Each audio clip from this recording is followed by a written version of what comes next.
All right, today on Lulz, we have special guest Shaidy Advice, DFS crusher, legendary upside contributor, and we have lots to discuss today. There was a crazy story in the world of sports betting involving Spanky and DraftKings and bearding. We'll get into that. Also need to talk about Legendary Upside's new tool, which is making some waves across the best ball space, and Shaidy has been involved with that. And also, I just learned in the DMs that Shaidy went on one of the infamous DraftKings truffle hunting trips. How I just found out about this, I do not know. So we'll get to the bottom of that as well. This is Lulz with Pete and Bric. Does he think? I think he thinks this. He thinks this is a go. Vegas Dave thinks this is a go. Hot naked girls doing yoga. What? Why don't you just win like a man? Random.org. Type in 1 for yes, 2 for no. Let the DFS cats pick for you. And I'm absolutely begging you not to dupe us. Please don't dupe us.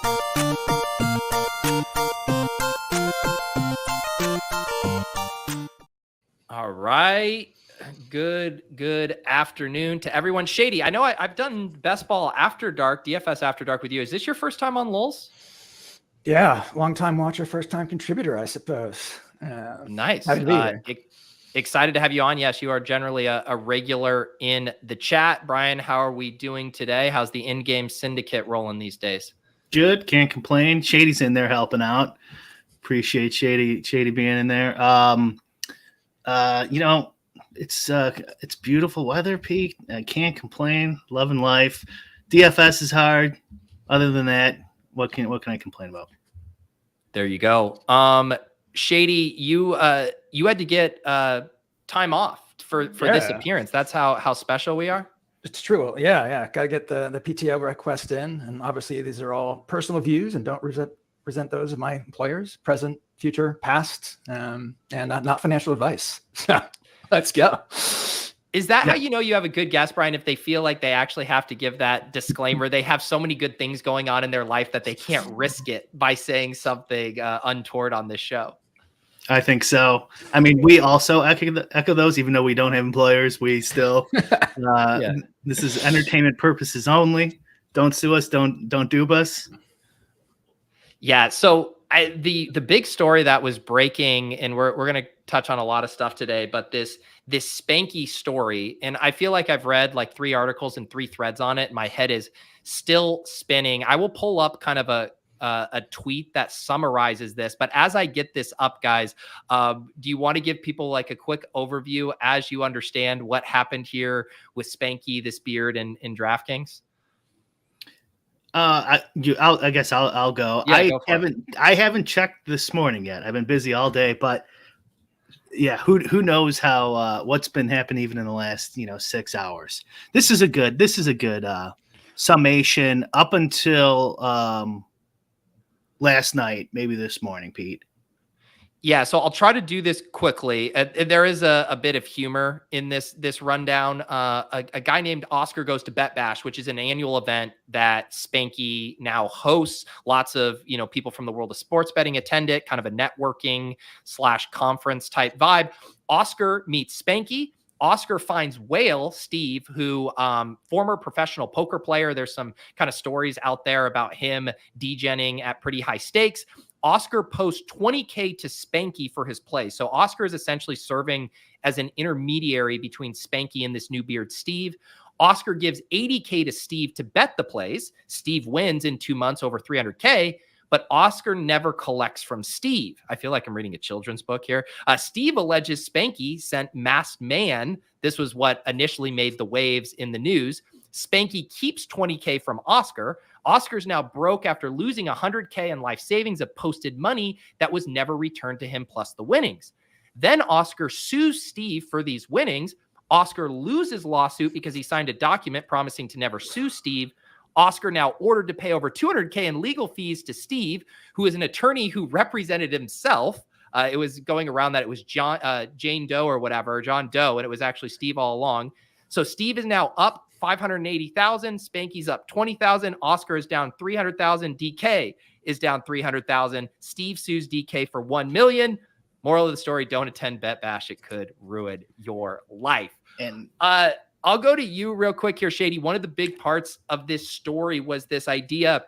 Steve was claiming that DraftKings leaked personal information about this other player to him. Are you buying any part of that story? Is that something you think could actually happen? I mean, it would be very surprising to me if that was the way that someone found out personal information about you in 2024 online, particularly there. It wouldn't surprise me if there was like one bad actor or something that did it also. I think the other thing about this that it's not clear to me is, did Spanky front some of that 80K and was expecting money back? Because if not, like, why does Spanky care? Like, why is Spanky going after the guy who's in the middle and hasn't gotten any money yet? So understanding that is also a little confusing. Brian, you just sent me here an update to this story. Spanky believes plaintiff is representing himself in this case. And then this was the update. As of last night, Stephen Jacobs is no longer an employee of the law firm Herbert Smith Freehills. A source with the knowledge of the situation told Sports Handle.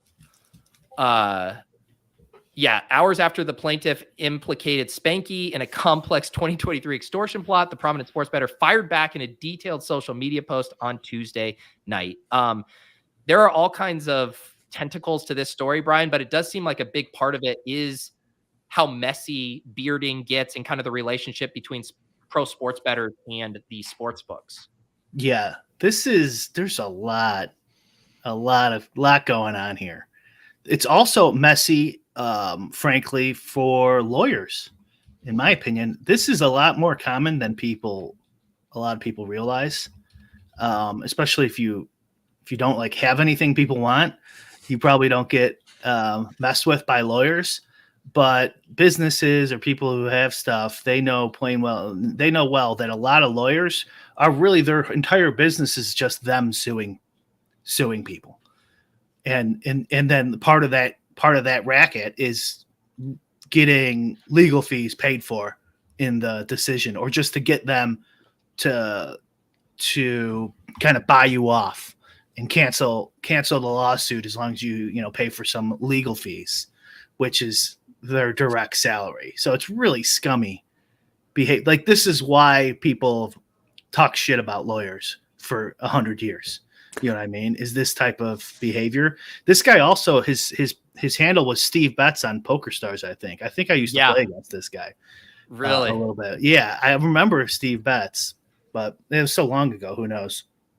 Yeah, there were some funny characterizations. Yeah, here's what Brian's referencing. Online, he played under the name Steve Betts and became well-known on PokerStars. He rose to the point where he was playing in the nosebleed, heads up sit and goes, winner take all games with a 5K buy-in. A source described Jacobs' playing style as extremely aggressive and volatile. And then there were people on the 2+2 forum who had a less charitable reading and said he was a legendary tilter and all-around maladjusted nutcase, which is a nice turn of the phrase there.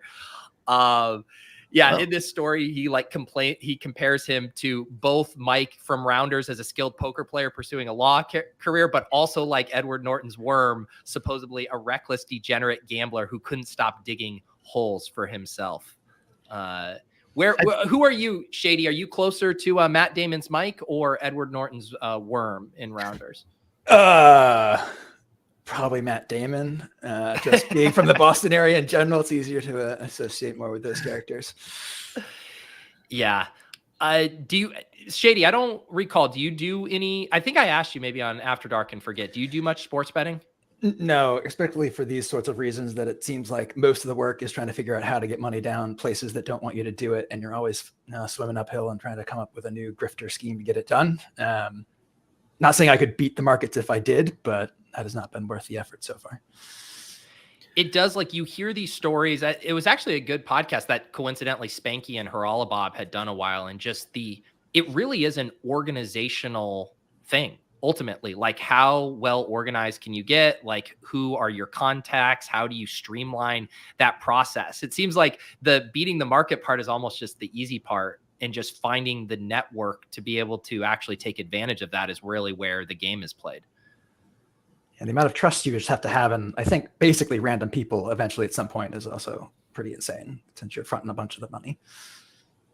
I think the three early salacious things we know about, which made Spanky look really bad, was 1, the DraftKings, getting information from DraftKings employees, 2, sending someone threatening, and 3, being involved with the mob. You think that's fair? That's kind of the 3 big ones. everything else was like, yeah, Spanky backed or bearded for some degen who could get down big bets for him. Like that's not that controversial, in our world anyways. Yeah.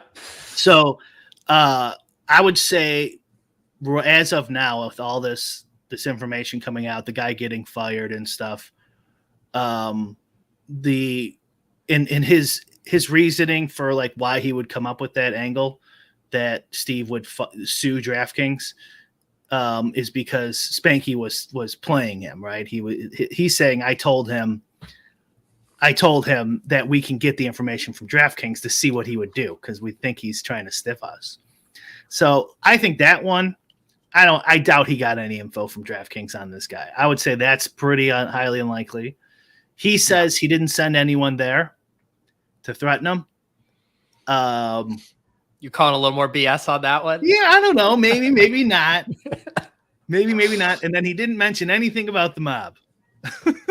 He didn't mention a fucking thing about them. Maybe we shouldn't either. This show's for entertainment purposes only. Yeah, how do you? I imagine I said this in our group chat before. The last couple of days before we were talking about what we're going to talk about on the show, and it's like it seems like it doesn't seem that dumb to like go public, like Spanky has the last 3-4 years with a podcast and a business model and a bet bash. He hosts this big get together. Way more influencer than like sports betting mob boss at this point, right? Yeah, it's like, and you're like John Gotti. You're like asking for it. If like your part of your everyday life is sending mob goons after people who owe you money, it's like you can't become Spanky the social media influencer. Like that just seems like such a fucking dumb thing to do if that's like a big part of your life. So I'm guessing most of all that shit is this guy's fake lawsuit, and he's a lawyer. It probably takes him an hour to ruin someone's life. Yes. You know what I mean? Someone like Spanky has money who can fight. It doesn't make it right that Spanky has to pay $50,000 to get out of this or whatever. But like, these lawyers do this shit all the time. So I'm guessing almost all three of those claims are bullshit. And this is just a straight up degen who either blew it all or was paying off other debts first. And then was banking on his law shenanigans to kind of get around this until he was, made whole or something. And I agree with you. Like once you're elevated to the place Spanky is within the sports betting influencer ecosystem, like the whole reason mob bosses resort to that kind of behavior is they don't have any influence outside of the streets, so to speak, right? Like Spanky can actually influence these things through back channels, through his platform. It does seem weird to risk it going that way because essentially this is the mob boss post. This is the 2024 equivalent. You go to Twitter, you use your extra characters, you tell the whole story, and you get all the people behind the scenes kind of elbowing their way to get what you want otherwise. So why he would try to go both those routes. And isn't too like you listen to guys like Harala Bob talking, there's a slippage to doing business like this. Like you are going to run into dead ends. You are going to get taken advantage of people. But if you're doing this at scale over and over, you're getting like, that's just the cost of doing business. I'm going to move on to the next one. Like, is it really worth risking all of that to go like the goon route? Probably depends on if news that this guy had stiffed him or something was getting out, right? Like that's why you typically try to go make an example in at least the movies, having had no actual mob life experience, is if there's somebody who owes him, 2 million, 20 million, and this is the way to like sort of get that person a little more scared to get that money back or something. Maybe you do that, but otherwise I can't imagine it being a plus EV move. Don't you think that has like diminishing returns? Like we've talked about on the show a bunch of times, like trying to buy off Michael Jordan. It's like you would have to give this guy $2 billion just to even make up financially for what he's going to lose if he gets caught. I understand you can get the Jonte Porters and stuff like that, but like the LeBrons and stuff, it's like you can never get that much money down to like make a profit and make Michael Jordan whole. There's also like, if a guy owes you $20 million, I don't think sending a goon is going to get you 20 million, 500,000, 300,000 or whatever he was owed here. Maybe it does. So I don't know. I just think the goon, the sending the goon thing, like at a certain point, you're just like, I'm fucking stiff here. There's nothing I can do. Oh man. Yeah. And the other part, DraftKings did release a statement on Tuesday. They called the allegations baseless while adding that it found no evidence that a company employee provided the plaintiff's personal information to a third party. Like, it would just make absolute zero sense whatsoever. And it's not like they don't want Spanky betting on their site. It's not like this is the whale of all whales who they just want to appease at all costs. They're like, actually get away. Like, don't deal with us. Like, they're not doing him personal favors. Yeah, it doesn't make sense. Honestly, it doesn't seem like this guy, maybe not just a gambling, maybe he's got a little drug problem. Like this doesn't seem very reasoned through. I'm going to sue DraftKings, and then when I get $1 million out of them, I'll be able to pay all these back. I don't know. It makes sense to sue like Spanky or like Shaidy, honestly, or somebody like us. Like, it makes sense because like what are we going to do? We're going to hire a lawyer, but maybe we'll settle with you. But like, fucking with DraftKings, good luck. Yeah. Any other thoughts on this story, Shaidy? It doesn't sound like this is going to get you into the world of sports betting anytime soon. Pretty cozy in the best ball streets. No goons getting sent after best ball guys that I know of. I don't know. I've lost power twice in the last week. I've been blaming the heat wave, but maybe these are people coming after the That was Liam. The code. Yeah, that was definitely Liam. Can we talk about bearding? Can we talk about bearding? Yeah. Let's before we pivot here. So this is also, Rufus is talking about it online right now on Twitter. I'm not sure we'd need to share those, but maybe we could. I don't think I don't know, kind of like in our world, we just kind of assume, like sports bettors, that's what they do. We know a lot about this stuff. In the real world, people don't understand that if you win at most retail sports books, you're going to get limited pretty quickly. And you got to like play games, and even that won't work. Play games by like betting sides at Buffalo Wild Wings with your buddies, just so you can bet props without getting limited down to, $1.25 or less. And so I think there's an interesting moral like discussion around bearding at all that like I don't see on sports betting Twitter at all talked about, I think, in a logical way. So like my take is like there's kind of two sides to this. So bearding is when you can't bet, so you use preferably some whale who's got high limits or still an active account, or like even using your mom's account or your wife's account or your brother's or something like that. And then betting, getting money down either through them or through some like bot to get around the company's policy of banning you. So I think leaving all the other stuff aside, and there's a lot to the other side, that's clearly immoral, right? That's clearly immoral. Like if my business doesn't want you, or my property, like if you define business as something you own, like I own Draft Caddy or Endgame Syndicate. That's not your shit. Like if I don't want Shaidy to use Draft Caddy, he can't use it, and there's nothing wrong with that. You know what I mean? You get a beard to a beard's plugin. Well, this could happen. Someone can sign up and then get the Draft Caddy and then go, oh, I'm going to copy this and do something else. You know what I mean? Like, hey, I don't want you to use my account. So there's not, like even if like my shovel, I don't want you to use my shovel. For whatever fucking reason, that's my so like when a company, so what this is akin to, like a little more analogous, is kind of like insurance fraud. So an insurance company doesn't want to give Shaidy a policy because he's too risky for X reason, right? So this would be like a way for Shaidy to get around that and then go to get the policy under his wife somehow. I know this isn't apples for apples. That's why it's I'm following you. And then they illegally get that money through the wife, right? I think not only is that immoral, it's against the law.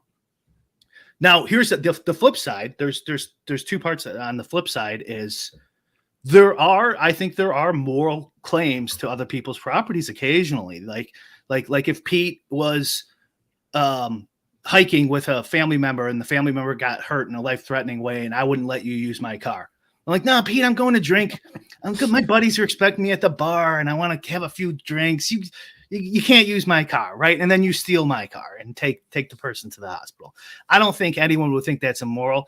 and the judge would probably give you a light sentence. I don't know what the case law is, but you get the idea. There's always like there are some gray areas, and that's kind of what we're dealing with here, is especially with someone like Steve Betts, where DraftKings will let this guy who's got allegedly, this is all entertainment purposes only, possibly a gambling addiction problem, a drug problem, let him bet his life away, while limiting someone who's winning while doing ads saying who got 6 straight bets of plus EV in, and now they're shutting them down. But then they'll do ads on the Super Bowl saying, you want to be a millionaire, come to the DraftKings sports book. So all sorts of things going, and you're just and the thing I think most egregious is then they use the state to limit competition, get a regulatory framework in their benefit. And you know, they'll argue like, oh, but our taxes are really high and stuff like that, and like those are good things for you because then you can get in monopolies. But so there is a lot going on here, right? I think I would lean. I still think I would lean that it's still wrong, generally speaking, to beard it, but I don't think it's that wrong because these companies. I think the only way you can like rationalize it yourself to be like, no, this is okay, is because they use the state against you, because they take advantage of whales, and kicking you out, the winning better, I think is, even though I hate it and it's happened to me, I think is the least of those, although it factors in, is the least strongest argument, because like of the insurance example. I don't think a company is required to risk more than they want. It's their shit. Yeah, I think more like an all-you-can-eat buffet, right? Like I'm okay if you put a time limit on all-you-can-eat buffet. I'm okay if you say you can't take food away from you from an all-you-can-eat buffet. I'm okay if like the expensive items, you can't take all you want of those. You only let them to 5 of the thing.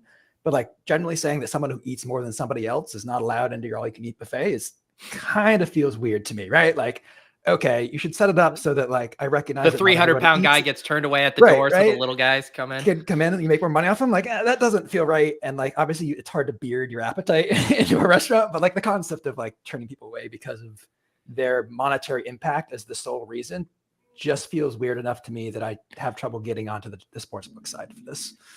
One other interesting thing about the Spanky angle, from even just like a pragmatic standpoint for DraftKings, is I think I understand when there's like a faceless sports bettor that's just siphoning money away from you and you're like, get this guy off here. But Spanky actually serves a promotional purpose to growing the sports betting ecosystem. Spanky talking about it, making content, hosting events. It makes people want to bet more sports. Like DraftKings should want to be aligned with Spanky the influencer. We can separate that from Spanky the sports bettor, but like that's not the guy you're trying to, piss off. Like Spanky, I would argue, is a net good for the sports betting space when like most of the actors probably aren't, because they are just siphoning off EV and not trying to create or grow the space.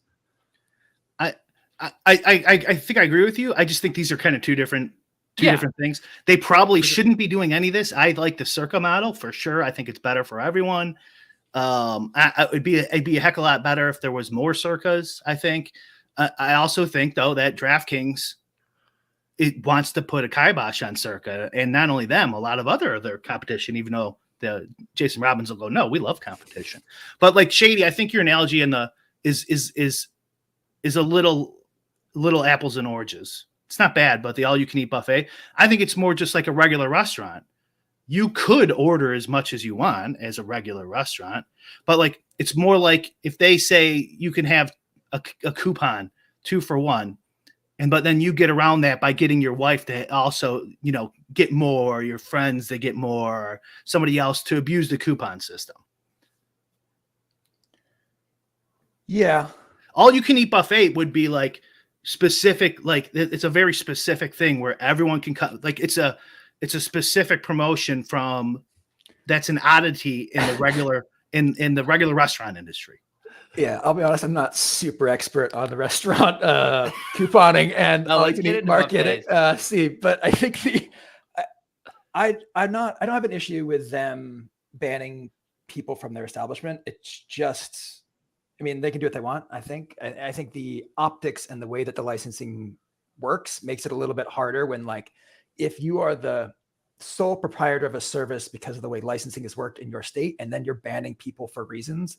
I'm not a lawyer. That feels like you might get into weird territories because they can't access this. You could go to another restaurant, right? But you can't go to another sports book if they're the only one in your state. Again, sport, like the legal, the using the state, I think is one of the stronger arguments for why you can just go fuck it. And again, it's a private company, bro. I don't like that shit. Like, it's like, because like the example with like Pete's hurt family member. Yeah, it's my car, but of course, he should he should take it and save the person's life. So like, that's an extreme example where I don't know. Like, I don't think it reaches that level, but DraftKings, not just them, but most sports books alone, there's so much of limiting, using whales, using the state. I think you can kind of go, fuck it, I'm going to beard. And like, I'm not saying any of this is legal or illegal. I'm just saying, like, just morally speaking. But I think in the sports betting world, they just go, yeah, no, you beard. Once you get limited, you beard.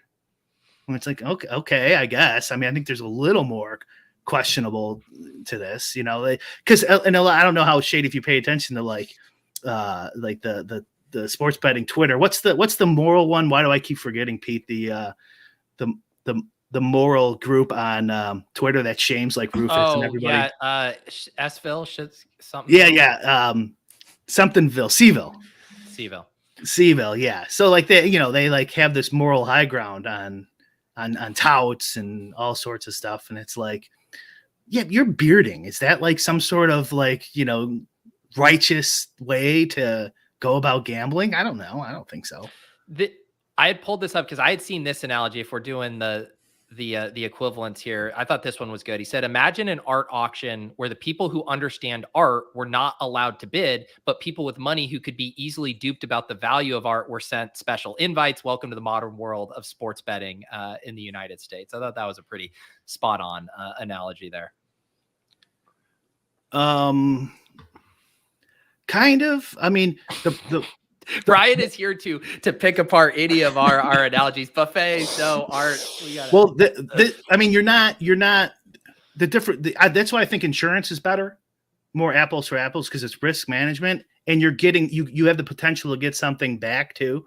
Like, it's like a cash exchange, where if you bet, like, you get double your money. Where this, it's not like I get a picture on my wall. Maybe I could resell it. Maybe that's not why you're buying it generally.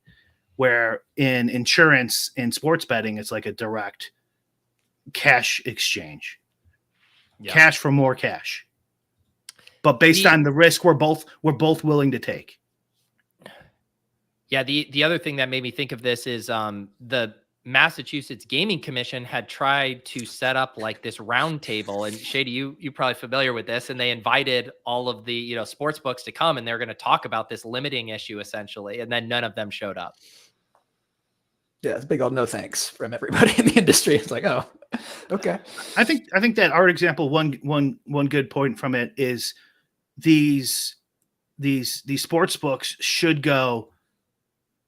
I mean, they kind of do, but they kind of like go like most people are losing bettors. It's on their website. You kind of have to search for it. And then maybe they shouldn't glorify their commercials so much if they're limiting. And then I think you get rid of that art example if you like entirely, if you do that. Yeah. But insurance companies are essentially like sports books. They're not much different. Right. All right, let's any other thoughts on this bearding thing? Anywhere you think this goes, or do you guys think it's wild that Spanky is so willing to say the quiet part out loud, or it's so known at this point that it's even not important? I didn't find that shocking that he said that out loud.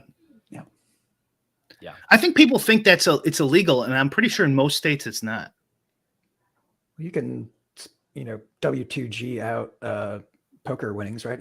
Most casinos will split it and pay two people if you split the buy-in. So like, I seems like it falls into the same category. Obviously, the sports book won't do that for you, but That's kind of a more interesting topic too. Is like if I tell Pete, bet purple Gatorade. Is that bearding? Is that no? I think especially because Brian just said it's the same color as Lulz, dude. It would be so fun. I guarantee it, bro. All right, let's talk about a slightly less salacious world of best ball. I know Shaidy, when we first talked, like last year, you were starting to dip your toes into the best ball streets. Then you famously came into our world and finished third overall in BBM 4. And now you're a full-on best ball bro. You're a regular contributor at Legendary Upside. You had been working behind the scenes on this new Sidekick product. But I guess before we dive into the Sidekick stuff, talk a little bit about what has pulled you into the world of best ball, despite every other DFS pro saying, hey, it's too much time, it's a money suck, it takes too long. Why are you dipping your toes here? It's fun. That's pretty much what it is. We'll yeah. I think that was mostly it. It's fun. It feels a little bit more like playing poker to me, in that you're sort of sitting at a table with other people who you can think about what they might do and use data and strategy that way, as opposed to like having at least full knowledge of everything you're going to do at one time, loading up for DFS, and in my case, going to watch episodes of Survivor or Love Island for the rest of the night, unless there's any news. So, yeah, it's been nice to get into something like that. And then how do you go from that? So you're playing, you had that score last year. How do you go from that to, working on this tool for Legendary Upside? I had been bothering Sacrilegious and Pat about some way to express their rankings as non-integer values, because I wanted to do some portfolio stuff with their skill expression of players and try to figure out how I wanted to do sort of what we call Bayesian uncertainty in the space to express sort of the uncertainty in what they're doing and stuff like that. And going on through some conversations, it sounds like that was something that they obviously were pretty interested in incorporating stuff. So we started working on that, and then it made sense to integrate with the dynamic rankings tool, since that helps you proactively manage those portfolios. And because I know you guys have a developer, are you just working on the math, or are you actually doing some of the coding? Just the coding of the math, if that makes sense. I am not a web developer or a software engineer, so I let the people who are less likely to critically break something handle that, even though I'll have a look to make sure the JavaScript or whatever it is looks like it's doing the same stuff I think it should be doing. I assume a decent amount of people around here are familiar with what the Sidekick is, but what's the elevator pitch on that product for people who aren't familiar? I like to think of it as having little versions of Pat, Sack, and myself sort of sitting on your shoulder, thinking about what might make sense for your next pick coming around in the draft. So it helps with the diversification elements that I think are really important, as well as the rankings that Pat and Sack put together, as well as what we think about might correlate and matter in a BBM style contest. And it provides you those rankings based on your current team and who's available in the lobby. And Brian, when you saw this tool from Shaidy as the proprietor of the Draft Caddy, did you treat it as if someone borrows your shovel and you were ready to go to blows? Yeah, if Shaidy needs to borrow my car when he's in the woods and emergency, he ain't getting it. Let's just say that. Dude. No, I'm kidding. Yeah. No, I don't know. I assumed something else was gonna happen.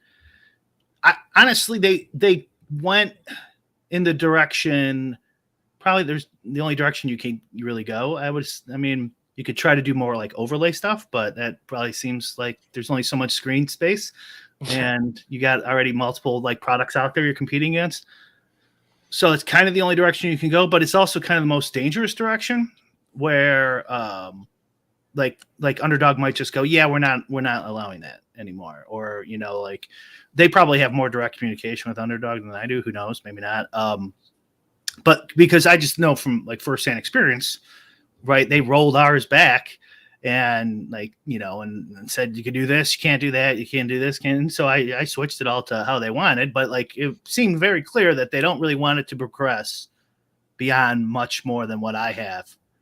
And so, putting all that time and effort into it without like knowing if you're even going to be able to have this product going forward is risky. I mean, I don't know. And also like, okay, then, so like, what can the draft caddy do now? And like, how far can we push this? So like, I think Underdog needs to like put some like hard and fast rules on what it's allowed to do and stuff like that. Like, does yours take into account like what other people are likely to do? There's a bunch of things that are on my list of could break fantasy draft games that I think are doable, but we've decided not to put in. And we'll still do so. I think just for some context, this actually started as a slow draft tool, right? In the same way that they did putting your own picks in for their playoff best ball thing last time. So this is a thing that could work 100% without any information from Underdog. If you just went to a site and started putting this stuff in a slow draft. And so I think it's very hard. Let me put it this way. It depends on what you define as a skill in a best ball like game. If you think it's important skill to be able to evaluate player skill, you shouldn't allow people to sell rankings, right? And upload them, because that is a portion of the skill that by selling that and uploading it, you're removing from the game. If you think it's important to memorize the weekly correlation, that the teams that correlate in the playoffs, you shouldn't allow overlays that give you that information, because that skill is important for expressing skill in the game. And so they're pretty clear about the ways in which tools can interact with their site, which is why you can't have an auto drafter that automatically makes a pick for you, because that is interacting with the site in a way that you can't do. I think it's very hard to start policing what level of skill something can express for you, as long as it's interacting with the website in a way in which the terms of services permits. I think best ball is a complex enough game that you're not going to run into like real RTA issues, because I mean, maybe we get compute that can do it, but there's tens of trillions of solutions. And so it feels like a pretty safe space. What was your guys's level of communication with Underdog as you were developing this? Or was it just like, let's build it and ask for forgiveness later? Like, how did that go? Because you devoted like significant resources. The product looks great. Like it clearly wasn't something you guys could just risk getting turned off after a lot of development. Yeah, there were conversations. I'm not exactly sure what happens behind NDA and like the relationship stuff. I will say that like as we're working on DraftKings, and I am sort of interfacing directly with their game integrity team to figure out like what they're okay with us doing on their site in comparison to what it does on Underdog and the things like that. And so we're open to feedback if they don't like it and they have the channels in there, but from a like what was allowed in the current terms of service, and they could always change the terms of service, and we will work with them to figure that out. But I think this seems fine to me. Obviously, but it wasn't like a Hail Mary. You guys had confidence that the product you were putting out was going to be fully allowed and not at least rolled back under the current terms of service. Yeah, and then we always have the fallback plan of, well, you can always enter the picks in slow drafts, and if people really think this level of thing kills best ball, you shouldn't be playing any tournaments that allow slow drafts anyways, because people are doing this and could do this in slow drafts, and you could do way more advanced things with 8 hours on pick clock than what this does. If that kills or it is an unfair advantage, then you should be terrified that slow drafts exist. Yeah. Makes sense for like legendary upside. Like, we want our users to utilize our tools in an easy way. Like that, I think that makes complete sense.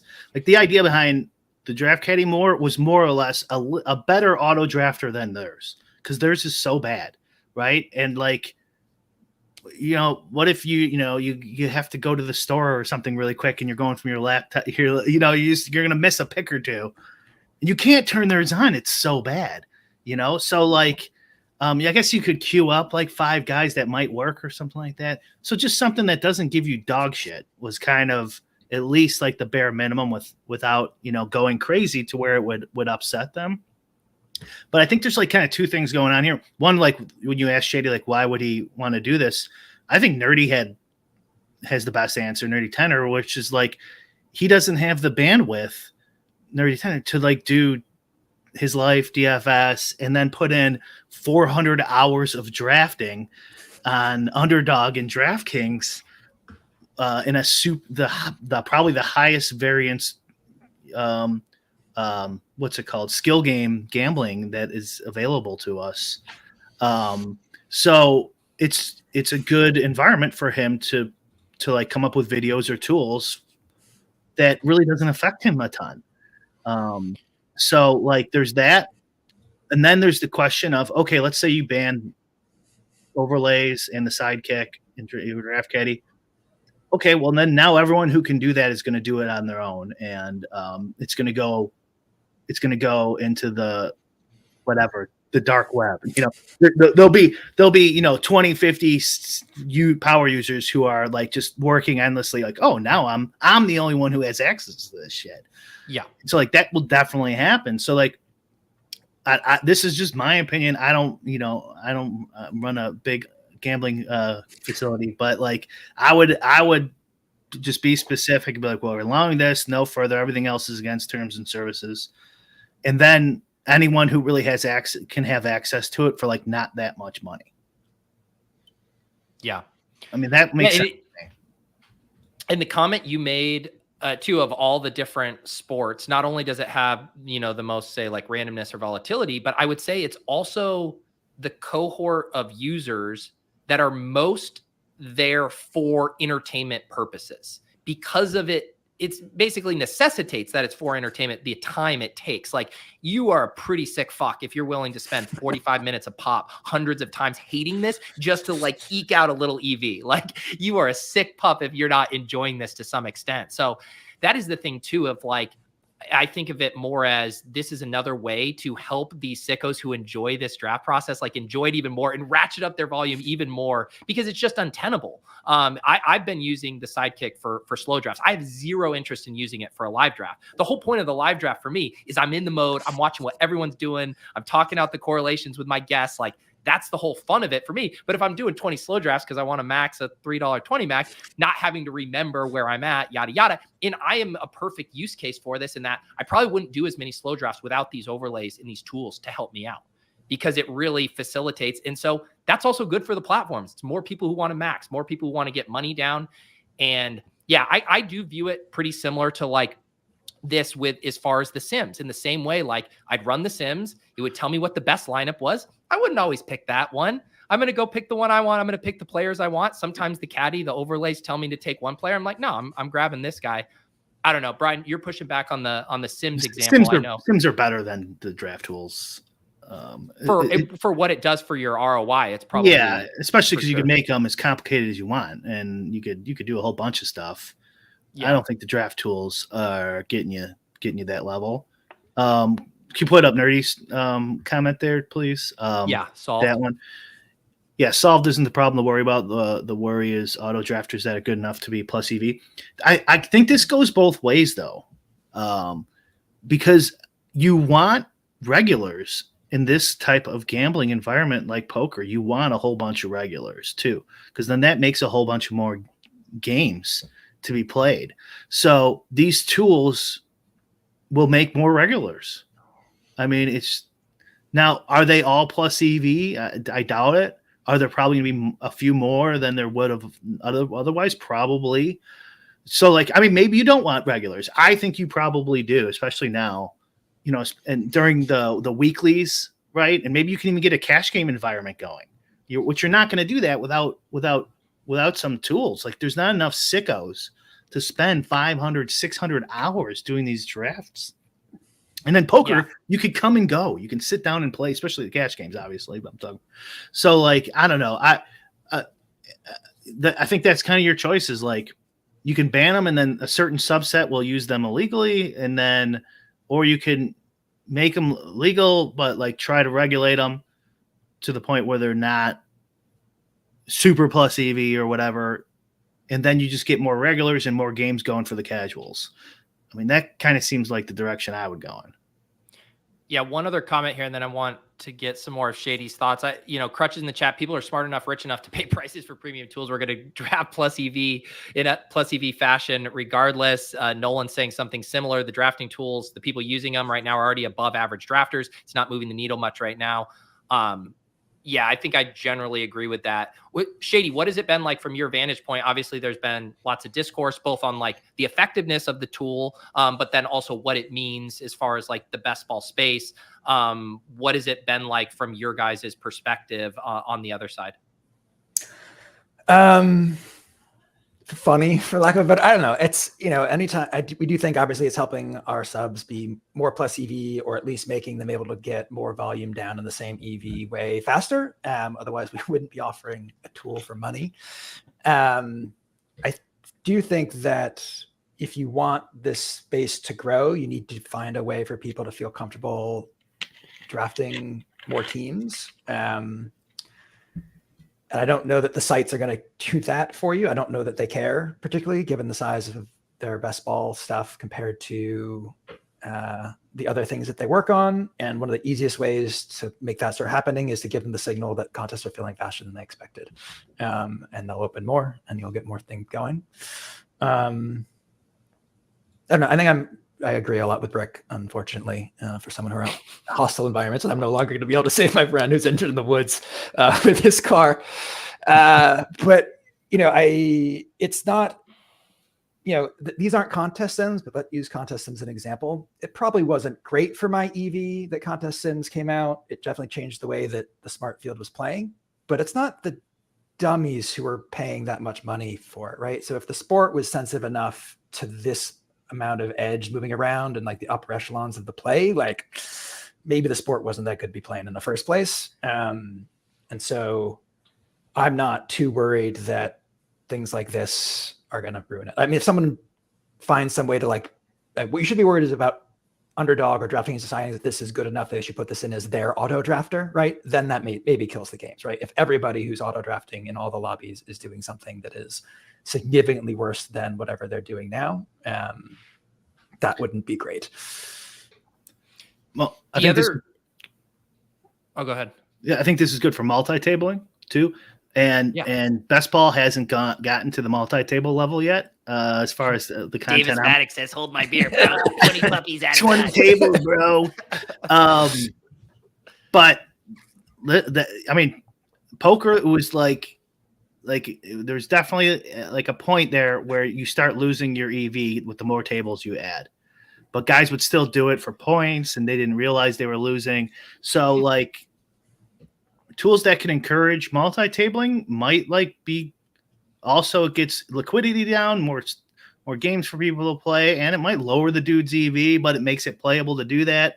Maybe you just want to get those in. So there's a lot going on here. Then, they're giving us the answer and it's guaranteed to win. Like, that's definitely not happening in best ball.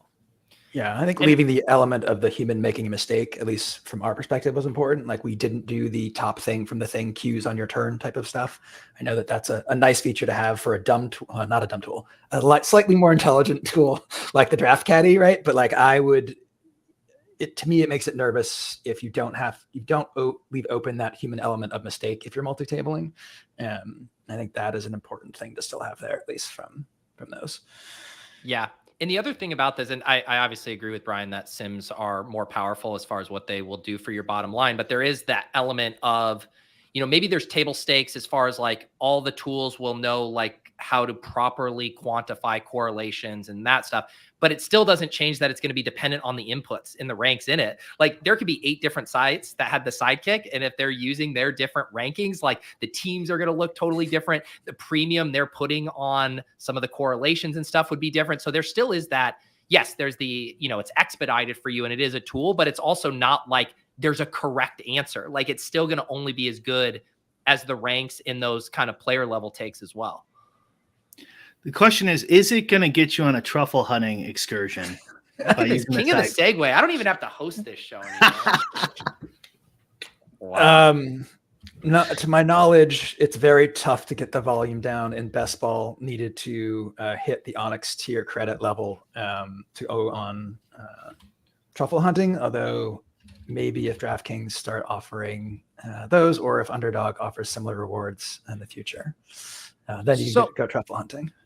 So yeah, give me the timeline on this, because Brian and I have done a couple of shows, hawking the DraftKings rewards. That was one that jumped out to us. I believe there was like a photo of an Italian meadow or something. You actually took them up on this reward? So we did. My wife and I went on the truffle hunting excursion. That would have been, I guess, 2 years ago now. We did the whiskey trip this year. Similar reward there that included whiskey and falconry, which I'm happy to also touch on. Is there a photo? Are there photos of any of this? I need a photo of a falcon on your shoulder. And was whiskey snifter. They're there. It was falconing is far more cool than I possibly could have imagined it being. But we'll go there after truffle hunting. So truffle hunting. The whole excursion was lovely. We're not fancy humans. So it was a little uncomfortable for us staying in a bunch of really fancy hotels and being like, okay, we're going to go to this 5-star restaurant and like sit here and eat really small portions of food for a while. So that was a little weird. We also ran into what must have been the parents of the nicest drafter or Max something or sportsbook whale there, who sent his parents on the trip rather than doing the Onyx gift himself. So we ran into them. Username Steve Betts' parents? Could be. I didn't get their last names. So they also were on, they were like a day behind us in all the progressions, but we did the truffle hunt together. A truffle hunt itself, you got to go to this nice little meadow. You met a dog named Paco, who you went out with a group of like 6 people, and you basically had to race the dog to wherever he smelled the truffles. Otherwise he would dig them up and eat them. And then you got some truffles and you got to do a cooking class and stuff. This is like probably the last question anyone has, but I have it. What is the level of like organization from the DraftKings side? Is it like a really like white glove thing? Or are you kind of like showing up and you're like, I'm here for the DraftKings truffle hunt? Like, how does that actually work? Yeah. So they hand you off to what I assume is like a boutique travel agency that handles everything basically. Okay. And so you give them the list of days that you want or open, and they then give like the list of all people who've selected that trip to this people for them to figure out who gets what choices of days, I assume. And then the trip itself is bonkersly white glove. Like you're going in a black car everywhere, and like you have a guy with a sign with your name on it at the airport. You're like, oh, it's me. Yay. Did it say your government name or Shaidy Advice? It would have my government last name on there, which is probably good. Otherwise, they probably would have thought it was a joke and not showing up at the airport, which would have been unfortunate, being stranded at Fiumicino in Rome. Brian, hearing these stories of this lovely European adventure, are you starting to have a little FOMO that you haven't taken DraftKings up on these offers? Not at all. No offense to the truffle hunter out there. What about the falconry? I didn't even see that one when we were scrolling through. Is that an off-menu item? Might be new. It was the one this year. So for this year's credits, there was a bunch of golf things, which isn't really my jam. And then there was a Paris and a Scotland. I assume the whiskey was Scotland? Yeah, whiskey in Scotland plus falconry there. Nice. So drunk with a bird of prey at your shoulder? That sounds like a bad mix. So it was at the hotel. So I guess we could have been drunk that early in the day if we wanted to, but we weren't. So it's one of these like weird, like sort of resort hotels. And they have this area where they have like ferrets and hunting dogs and birds of prey. And you get to like, depending on, I guess, how experienced you are in falconry, you get a different experience. We had never done it before. And so you go there, you meet the guy whose name I think was Alex, maybe Zach, something similar. And he like introduces you to all the birds, you walk around, and then you actually take 2 of them out. And I thought like sort of that would be the end of it or whatever. Or they do a little trick or whatever. But you actually go out and you start teaching them, or you do the like whole thing where you like have them on your arm, you throw them, they go out to a perch, they come back and like eat food off of your hand. And then you do that. And after you learn about the way they work, you take the pair of them out and walk around the hotel grounds. And they're some sort of hawk, which I'm now spacing on the name of, which is actually they hunt in families. So they communicate with each other in the trees by like shaking their feathers and saying like, you go forward, see if there's something there. And then they go forward like that. And so you walk around and they're like going up and then coming back to you to get the food off your hands and stuff, which was pretty sweet. If you go back next time, you actually get to go on a hunt with them. You got to see if you go find any rabbits or stuff off in the woods. But do you think when you're all traveled out, you might take them up on that DraftKings dirt bike instead?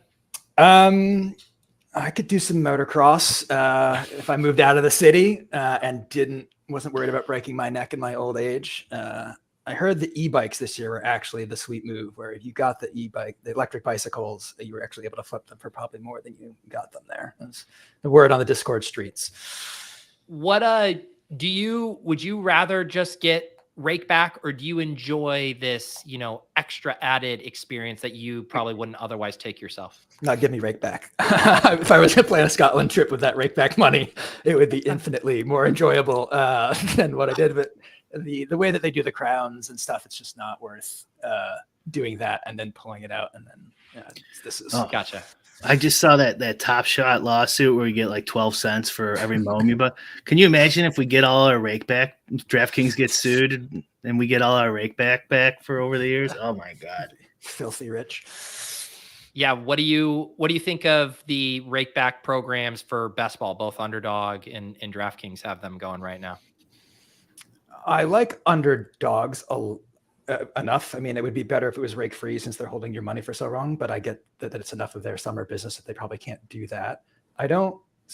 Both this for DraftKings, both the way they're doing this and the way they've done their like Onyx Black Friday sale, and like you're hoping it happens, but you don't know if it's going to happen. So you don't know if you're like saving your bullets for when there's going to be a good time to use them because it's a better deal or whatever. I don't love.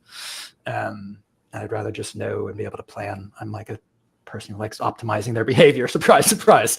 And so knowing when to make the right choices about that would be nice.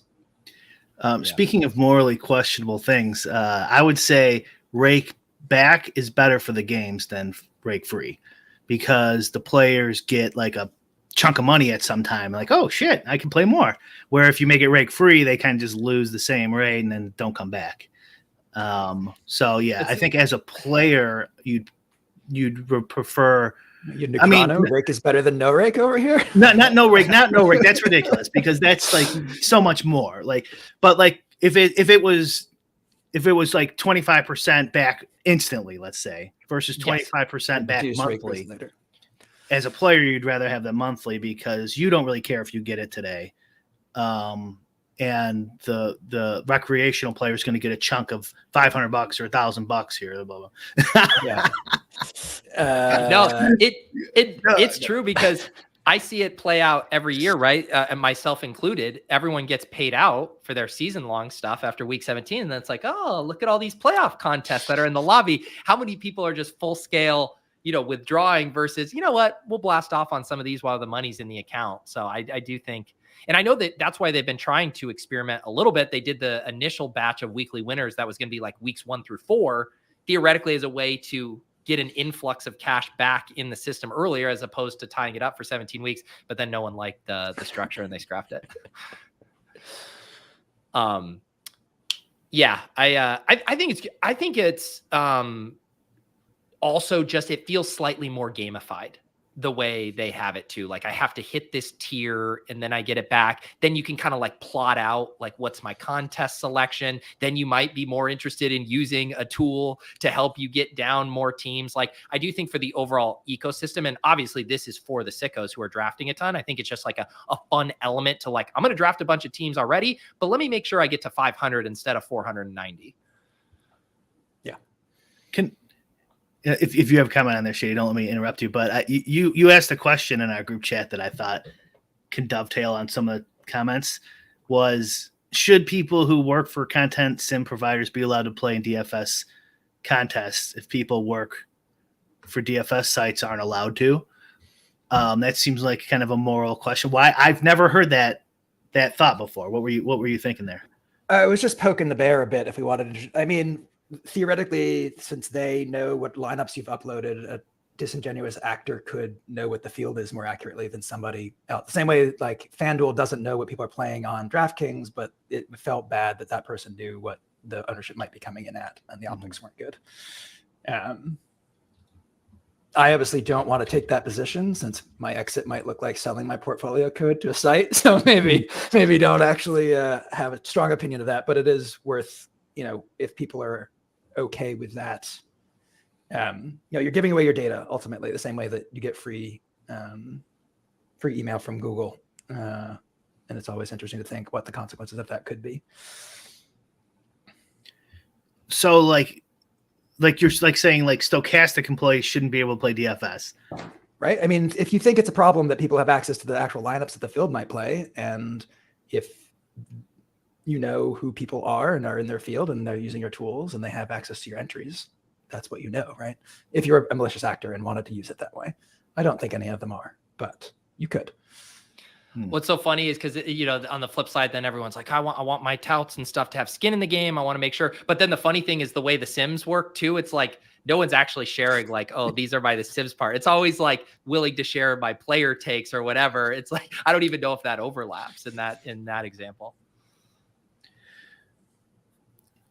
Another interesting thought here is the Ethan Gate, where I think I and the majority of people when that was happening were like, whatever, it doesn't matter that he let his.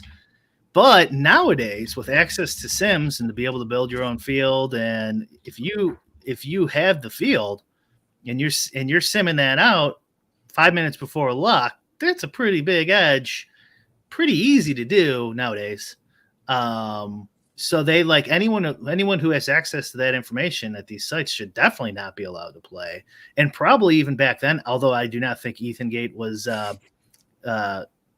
skilled enough to be pulling that off. No offense to Ethan. So, but you don't think he had his own contest Sims he was running those ownerships through? I seriously doubt it. I think he just made a mistake. But even then, they shouldn't have been allowing it. And if I said otherwise, I think I was wrong. Yeah. Shaidy, how many are you using this tool to max every single contest, or do you have a limit? When the $2.69 mini Chihuahua 4 comes out, is Shaidy in that? Probably in that. Mostly, well, one to try to get to 1,000 for the rakeback, right? And then also, we're always trying to test various things, and I'd much rather test one of those $2 bullets and punt off that than one of my 150 for BBM. Yeah. What is the most, like if you guys, and maybe you've already done it and I haven't seen, but if you put together an FAQ, like anecdotally, what would be the first thing you would put on the FAQ from the feedback you get from users? If it's not loading your rankings, please refresh the page. Okay. Yeah. And then after that it's not, we intentionally didn't build it to be an auto drafter. So even though we stand by the top rankings, it's not going to know, like you're going to get a quarterback if you have a ton of people on there with the stacks, maybe 2 or 3 rounds ahead of ADP, because that's how valuable that player is to your current team. And we aren't going to say how far we think you can push that in the room that you're in. And so, you can use it by clicking the top one. Pretty confident that's not the most highest EV way to draft with it, but the rankings are there so that you can at least have that context. And that's where I think that's a really good example of, and, I was using it in a couple of my slow drafts and I'm looking and I was trying to get a wide receiver quarterback. It was recommending me taking the quarterback. And then I'm looking at the teams behind me and they all had 2 good quarterbacks. I'm like, no, I can push this through, like, would it have been a bad pick if I did that? But it's like using it as a tool, but applying your own context, the other soft skills. That's what separates it to me as like, and maybe the argument is, well, in the future, it will be able to incorporate data like this that says, hey, these guys have spent X amount of draft capital at quarterback, therefore they only have a 22% chance of taking this quarterback, blah, blah, blah. Like I can understand the slippery slope there, but at least how it is now, it is just a tool. It's not something that is solving an optimal draft.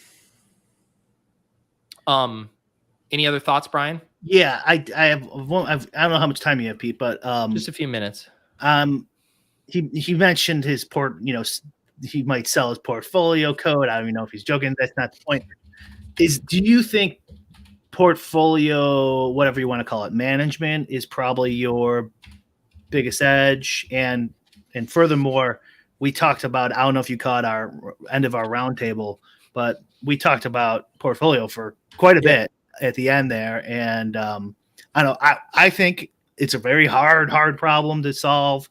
Nerdy agrees with me. So like any thoughts you have, I'd love to hear them.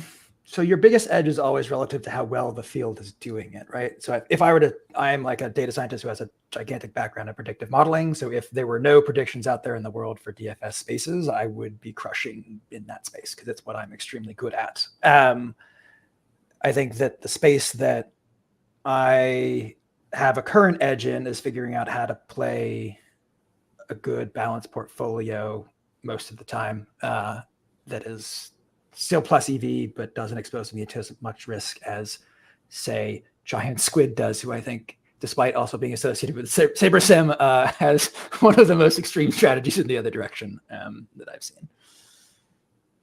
Someone had asked in the chat, and kind of taking that question over to Best Ball, like, do you see the tool as a bigger assistance for overall portfolio diversification across a large number of drafts, or as an edge in an individual draft?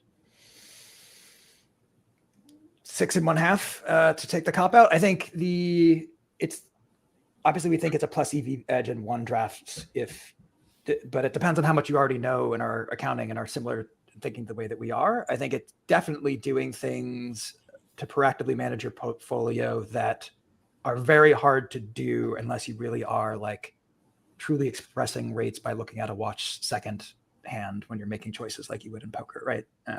That's hard to do in a way that is natural, I suppose. And is there just a pure randomization element within the tool outside of the correlation boosts?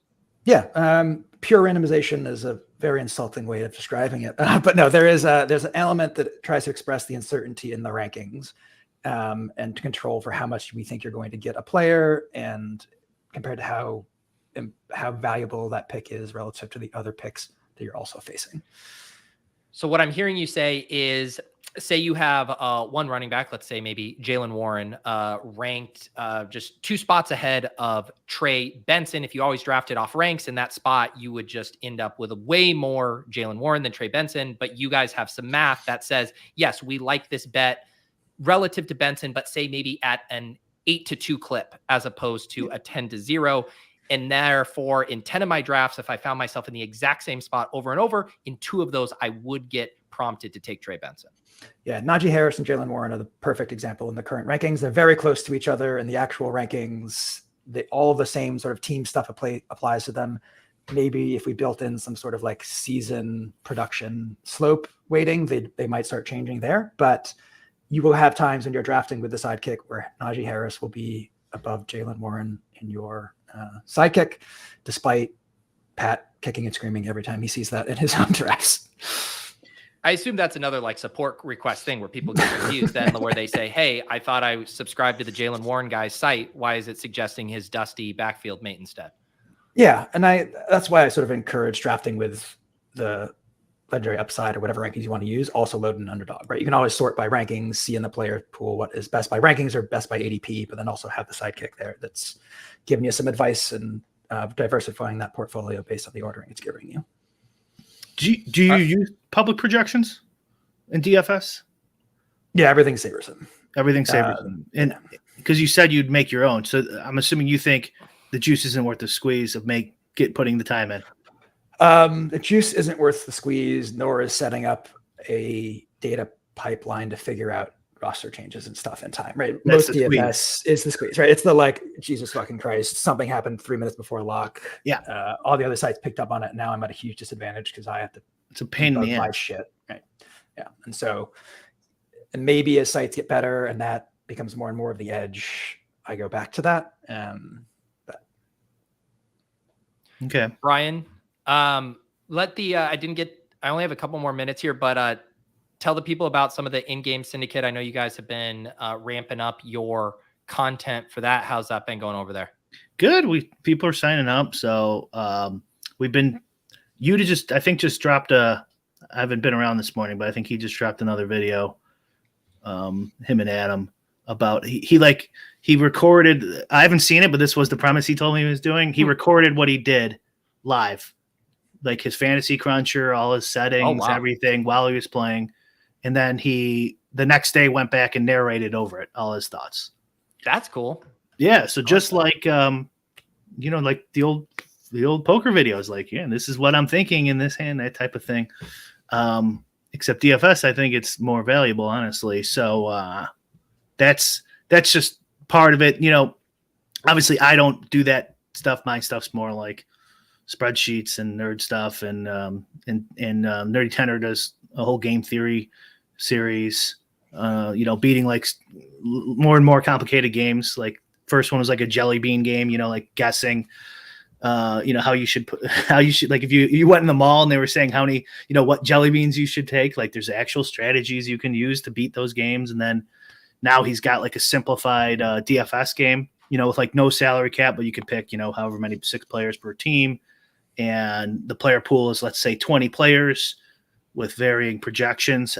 What's the balanced equilibrium strategy there? And then we have, Q&As and roundtables and stuff for people that have questions on the videos. It is more advanced, right? If you don't know what stacking is and correlation and stuff, you probably want to check all that stuff out first before spending money on ours, honestly. And then in Discord, like there's been some good talk, and Shaidy's been very generous with people, pointing in the direction of like academic papers and stuff that could be useful. So it's been fun. That's nice awesome. To meet people of trying to learn to fish rather than being asked for fish, is how I describe it. So if you like chatting with people who like thinking about things holistically rather than peppering or asking about picks and specific slate questions, I've enjoyed it a lot. Even though Utica is dropping random home run picks out there out of left field, and sometimes they go off, which has been fun too.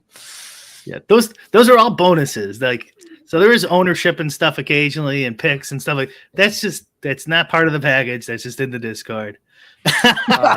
New Photoshop just dropped. Compliments of Dan in the Discord. For the audio listeners, we got the flexing handshake meme with Negreanu. Not and what I meant. Bric. I think I did not explain that fully. I deserve it.